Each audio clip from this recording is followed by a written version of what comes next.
Hello friends, welcome to civil services dream. दोस्तों, आज की इस वीडियो में हम लोग बात करने वाले हैं जनरल स्टडी में हिस्ट्री से संबंधित कुछ महत्वपूर्ण प्रश्नों पर। तो आइए इसी के साथ आज की वीडियो स्टार्ट करते हैं। आज का हमारा पहला क्वेश्चन है, निम्नलिखित में से किसने दिल्ली में खगोलीय वेधशाला, जिसे जंतर मंतर कहते हैं, बनवाई थी? इसके ऑप्शंस हैं अकबर ने, शाहजहाँ ने, सूरजमल ने या जयसिंह द्वितीय ने। जी, इसका सही आंसर है डी, जयसिंह द्वितीय ने। जयसिंह द्वितीय ने दिल्ली में खगोलीय वेधशाला, जिसे जंतर मंतर कहते हैं, बनवाई थी। मतलब जंतर मंतर दिल्ली का जो है वो जयसिंह द्वितीय द्वारा बनवाया गया। नेक्स्ट क्वेश्चन,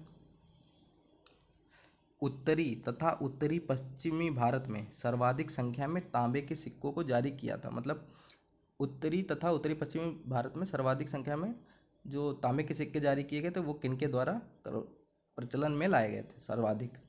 तो इसके ऑप्शंस हैं इंडो ग्रीकों ने, कुषाणों ने, शकों ने या प्रतिहारों ने। जी, इसका राइट आंसर है बी, कुषाणों ने। कुषाणों ने उत्तरी तथा उत्तरी पश्चिमी भारत में सर्वाधिक संख्या में तांबे के सिक्कों को जारी किया था। इन्होंने कुषाणों के समय में जो जिन धातुओं से बने हुए सिक्के प्रचलन में थे वो थे 4 प्रकार के। ठीक है, 4 प्रकार के सिक्के प्रचलन में थे कुषाणों के टाइम में। उनमें थे सोना, चांदी, तांबा और करसापड़। जो करसापड़ है, करसापड़ ये शीशे से बने सिक्कों को कहा जाता था, करसापड़। ठीक है, तो 4 प्रकार के थे, सोना, चांदी, तांबा तथा करसापड़। नेक्स्ट क्वेश्चन, प्राचीन भारत में निशाका के नाम से जाने जाते थे।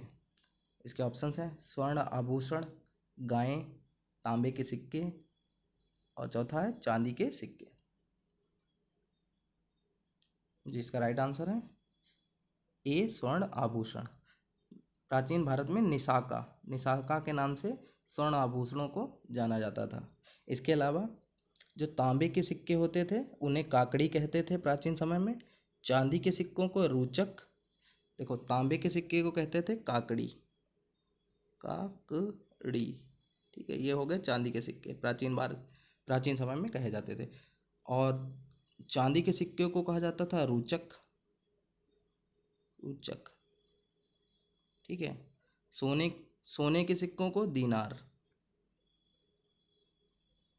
ठीक है, मतलब निशाका कहते थे स्वर्ण आभूषणों को। ठीक है, और तांबे के सिक्के को काकड़ी कहते थे, और चांदी के सिक्के को रूचक कहते थे, और सोने के सिक्के को दीनार। ठीक है, नेक्स्ट क्वेश्चन, भगवान महावीर का प्रथम शिष्य था। ऑप्शंस हैं जमाल, योसुद, विपिन, प्रभास। प्रथम शिष्य पूछा गया है, भगवान महावीर का प्रथम शिष्य कौन था? इसका सही उत्तर है Jamal. Next question, question number 5, वह प्राचीन स्थल जहाँ 60,000 मुनियों की सभा में संपूर्ण महाभारत कथा का वाचन किया गया था है, ये कहाँ है? मतलब इसमें पूछा गया 60,000 मुनियों की सभा में संपूर्ण महाभारत कथा का वाचन कहाँ किया जाता था। ठीक है, तो इसके ऑप्शंस हैं अहिच्छत्र, हस्तिनापुर, काम्पिल्य, नैमिषारण्य। इसका राइट आंसर है डी, नैमिषारण्य। नैमिषारण्य कहाँ है? यह है उत्तर प्रदेश के सीतापुर जिले में, नैमिषारण्य। नेक्स्ट क्वेश्चन, निम्नलिखित में से किसने प्रतिपादित किया है कि भाग्य ही सब कुछ निर्धारित करता है, मनुष्य असमर्थ होता है? मतलब किसके द्वारा ये माना गया है कि भाग्य ही सब कुछ मनुष्य, किसी भी मनुष्य की ज़िंदगी में भाग्य ही सब कुछ निर्धारित करता है, मनुष्य एकदम असमर्थ होता है, उसके द्वारा कुछ नहीं किया जा सकता है? इसके ऑप्शंस हैं जैनियों ने, बौद्धों ने, आजीवकों ने या मीमांसकों ने। जी, इसका राइट आंसर है सी, आजीविकों ने।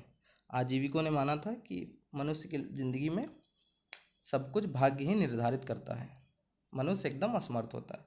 और जो आजीवक संप्रदाय था उसके संस्थापक थे मक्खल, ये भी बहुत पूछा जाता है, मक्खल गोसाल।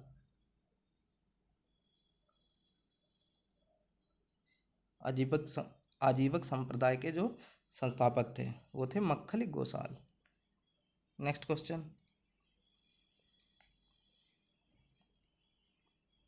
क्वेश्चन नंबर 7, आदि शंकराचार्य द्वारा स्थापित 4 मठ कहाँ स्थित हैं? मतलब शंकराचार्य द्वारा स्थापित जो 4 मठ हैं वो कहाँ पे स्थित हैं? इसके ऑप्शंस हैं श्रृंगेरी, द्वारका, जोशीमठ, प्रयाग। दूसरा है द्वारका, जोशीमठ, प्रयाग, कांची। थर्ड है जोशीमठ, द्वारका, पुरी या श्रृंगेरी। और चौथा है पुरी, श्रृंगेरी, द्वारका और वाराणसी। इनमें से कौन सी वो चारों जगह हैं? किसमें चारों सही हैं? तो इसका राइट आंसर है सी, जोशीमठ, द्वारका, पुरी और श्रृंगेरी। ठीक है, ये जगह हैं कहाँ? जोशीमठ है, जोशीमठ कहाँ है? उत्तराखंड में। ठीक है, उत्तराखंड में, उत्तराखंड में जोशीमठ। द्वारका है गुजरात में। ठीक है, पुरी है उड़ीसा में। ठीक है, और श्रृंगेरी कहाँ है? यह है कर्नाटक। ठीक है, जोशीमठ उत्तराखंड, द्वारका गुजरात, पुरी उड़ीसा और श्रृंगेरी कर्नाटक। नेक्स्ट क्वेश्चन, आर्य शब्द का शाब्दिक अर्थ है? इसके ऑप्शंस हैं श्रेष्ठ, दूसरा है विद्वान, पुरोहित या योद्धा।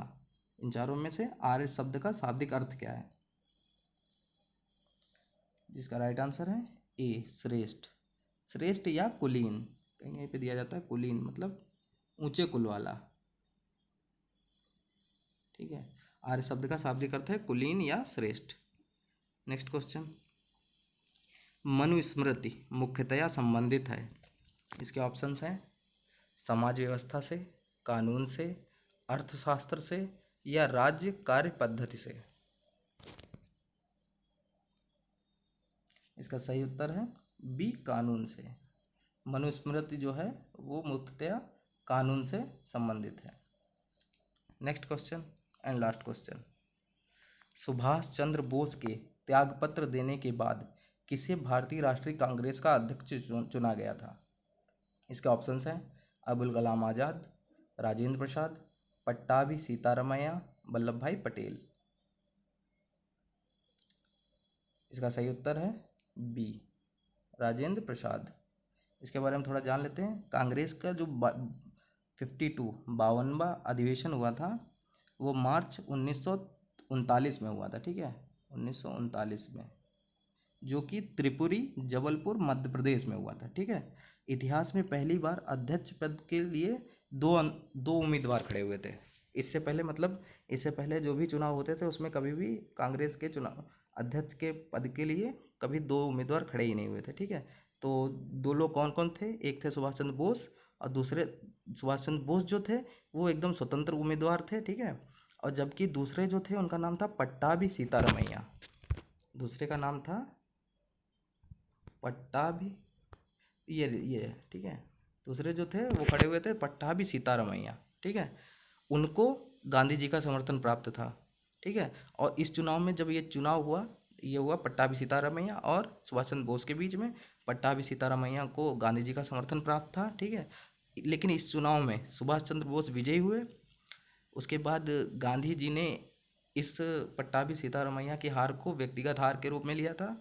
तो इसी विवाद के चक्कर में सुभाष चंद्र बोस ने बाद में त्यागपत्र दे दिया था, और त्यागपत्र के बाद डॉक्टर राजेंद्र प्रसाद को भारतीय राष्ट्रीय कांग्रेस का अध्यक्ष चुना गया था। ठीक है, तो इसका राइट आंसर होगा बी, राजेंद्र प्रसाद। ठीक है, तो इसी के साथ आज की वीडियो समाप्त होती है। आपको आज की वीडियो कैसी लगी हमें ज़रूर बताएं, और साथ ही साथ अपना स्कोर भी शेयर करें। धन्यवाद।